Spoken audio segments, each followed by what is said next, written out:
Le système digestif humain est très complexe et a évolué au cours de millions d'années. Il se compose essentiellement du rectum, du gros intestin, de l'intestin grêle, du pancréas, de l'estomac, également appelé ventriculus, et du foie avec la vésicule biliaire. L'ésophage fait également partie de ce système, ainsi que diverses glandes salivaires.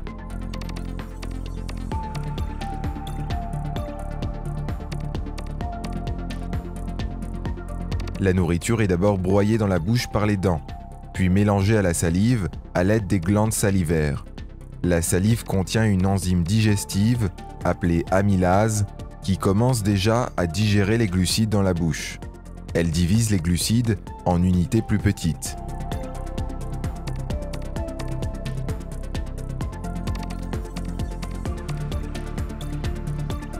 Le mélange de nourriture et de salive en forme de boule, également appelé bol alimentaire, est poussé dans la gorge par la langue et, finalement, dans l'ésophage, qui propulse le bol alimentaire vers l'estomac. La lumière ésophagienne, c'est-à-dire l'espace intérieur de l'ésophage, est très flexible, ce qui permet de transporter des bols alimentaires de différentes tailles. L'ésophage est constitué de plusieurs couches. Ces couches se retrouvent dans tout le tube digestif. La couche musculaire circulaire, composée principalement de fibres circulaires, et la couche musculaire longitudinale sont responsables du péristaltisme. Grâce à ces deux muscles, le bol alimentaire peut être transporté de la bouche à l'estomac, même si la personne est debout sur la tête.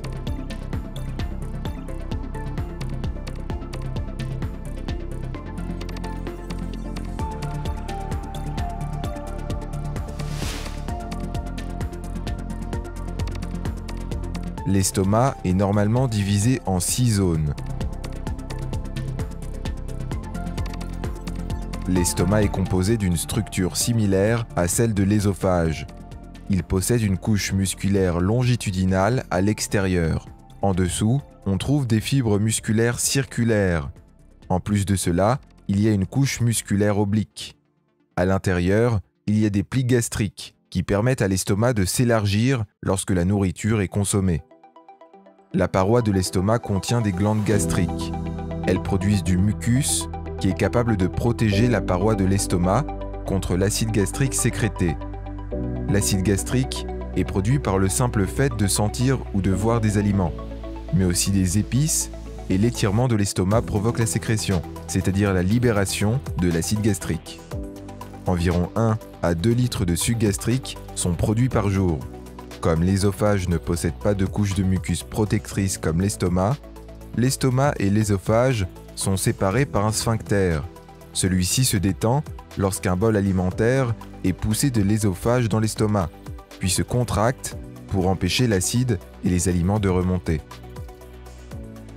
Le suc gastrique est composé, entre autres, d'acide chlorhydrique, de l'enzyme pepsine, du facteur intrinsèque et de la lipase pour la digestion des graisses.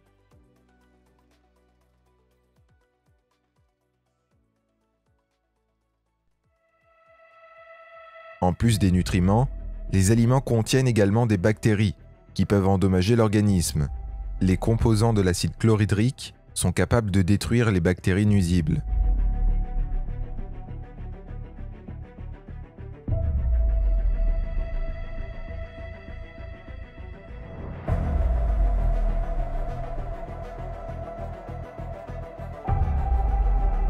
De plus, l'acide chlorhydrique transforme le pepsinogène, également libéré par les glandes gastriques, en pepsine. La pepsine est capable de décomposer les protéines dans l'estomac.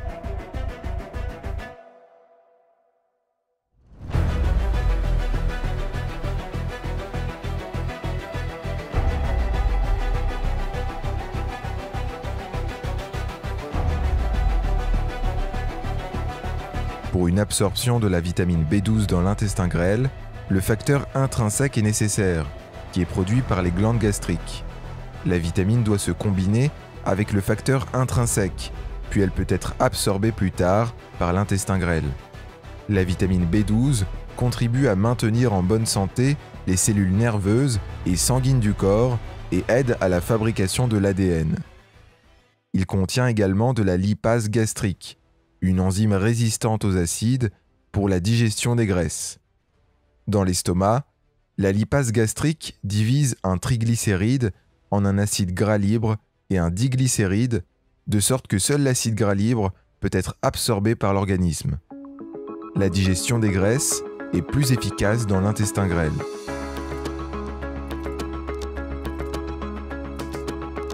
Grâce au suc gastrique et au mouvement de l'estomac, qui ont lieu environ toutes les 20 secondes, les différents bols alimentaires sont mélangés à une masse semi-fluide d'aliments, partiellement digérés, appelée chyme. Au début, le chyme ne peut pas pénétrer dans le duodénum, car il y a un sphincter à la sortie de l'estomac. Le sphincter pylorique ressemble au sphincter œsophagien. Le sphincter pylorique ne s'ouvre que de quelques millimètres, de sorte que les plus gros morceaux restent à l'intérieur de l'estomac. Dans la première section de l'intestin grêle, le duodénum, la bile et les sécrétions pancréatiques sont mélangées au chyme via l'ampoule hépato-pancréatique. Le suc pancréatique contient de nombreuses proenzymes et enzymes digestives. Pour que celles-ci puissent faire leur travail, il faut une valeur de pH supérieure à celle de l'estomac. C'est pourquoi le jus pancréatique contient du carbonate acide de sodium.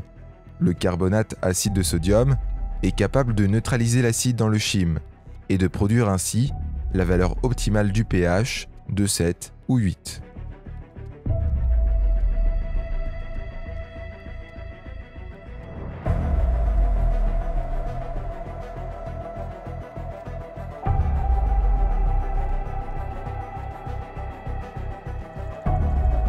Le jus pancréatique contient également des proenzymes.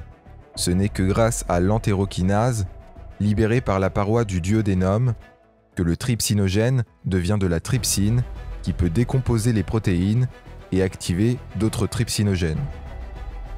On trouve également l'alpha-amylase, que l'on avait déjà trouvé dans la bouche. Elle est responsable pour la dégradation des molécules d'hydrate de carbone, qu'elle convertit en maltose et en isomaltose.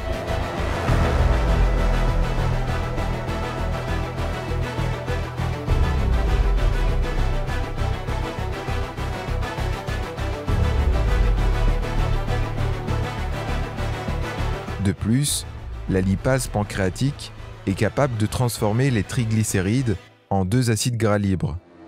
La lipase gastrique, comme nous l'avons vu précédemment, ne peut produire qu'un seul acide gras libre. La lipase pancréatique est capable de cliver les triglycérides de manière excellente, car la bile décompose les graisses en minuscules gouttelettes. C'est ce qu'on appelle émulsification. De nombreuses autres enzymes font partie du jus pancréatique, mais elles ne seront pas expliquées en détail ici. La bile est produite par les cellules du foie et transportée vers la vésicule biliaire.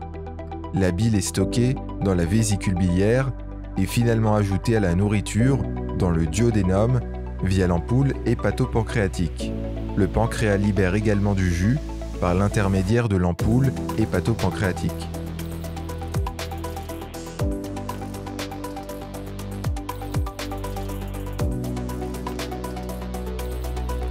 L'intestin grêle se compose de 3 sections, le duodénum, le jéjunum et l'iléon. L'iléon se termine dans le gros intestin. Le duodénum et le jéjunum ont des plis circulaires pour augmenter la surface de contact avec les aliments. Ces plis circulaires s'étendent sur environ 1 cm dans la lumière de l'intestin grêle. Les plis sont recouverts de petites saillies en forme de doigts appelées villosités. Les villosités augmentent considérablement la surface. Les villosités mesurent environ 1 mm de long.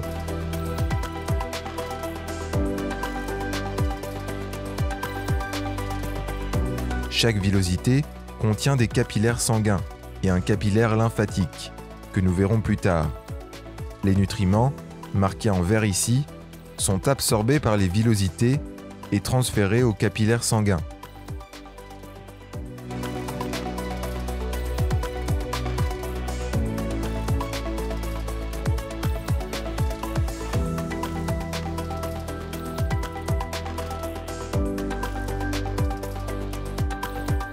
Certains nutriments tels que le glucose, ne nécessitent pas de support.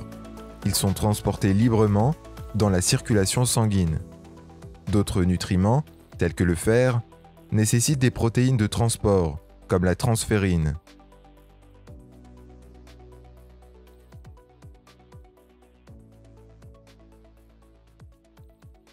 Les graisses sont transportées par les kilomicrons, qui sont des lipoprotéines. Les triglycérides à transporter sont pratiquement enfermés dans la lipoprotéine.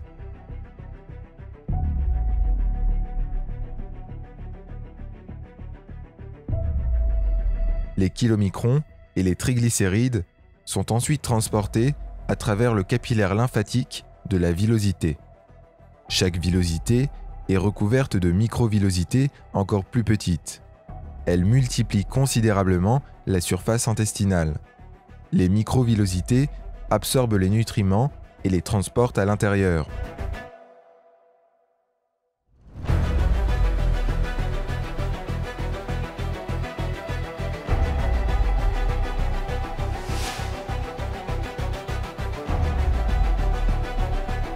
La dernière partie de l'intestin grêle est l'iléon. Il n'a pas, contrairement au duodénum et au jéjunum, de plis circulaires. L'iléon absorbe des électrolytes, comme le calcium pour la formation des os, des cheveux et des dents, des oligoéléments, tels que le zinc pour la production de sperme et le système immunitaire, les vitamines, comme la vitamine B12 pour la formation et la maturation des globules rouges, et l'acide biliaire restant qui est transporté vers le foie via le système sanguin.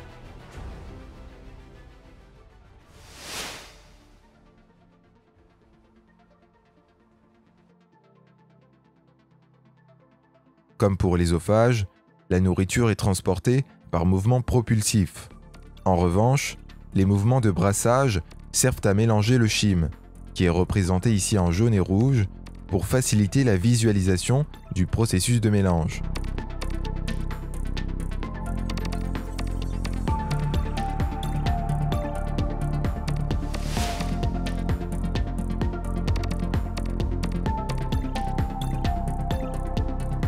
Le gros intestin est plus épais que l'intestin grêle. Il mesure environ 1 mètre de long et entoure l'intestin grêle. L'intestin grêle est relié au gros intestin par la valvule iléokécale. Elle s'ouvre lorsque le chyme doit passer de l'intestin grêle au gros intestin. Le gros intestin n'a pas de villosité, comme l'intestin grêle, car la plupart des substances digestibles ont déjà été absorbées dans l'intestin grêle. Cependant, on estime que le gros intestin contient 100 000 milliards de microbes. Ils sont importants pour de nombreuses autres tâches, telles que la production de vitamines et la décomposition des fibres, pour la production d'énergie du corps. Beaucoup de ces bactéries sont une partie importante du système immunitaire en tuant les germes nuisibles. Grâce au péristaltisme, le chyme est transporté du côlon ascendant au côlon transversal, au côlon descendant. Lors de son passage dans le gros intestin, l'eau est retirée du chyme.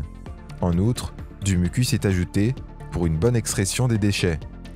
Les substances, qui ne peuvent pas être absorbées par l'intestin grêle ou le gros intestin, restent dans le rectum et sont finalement excrétées par l'anus.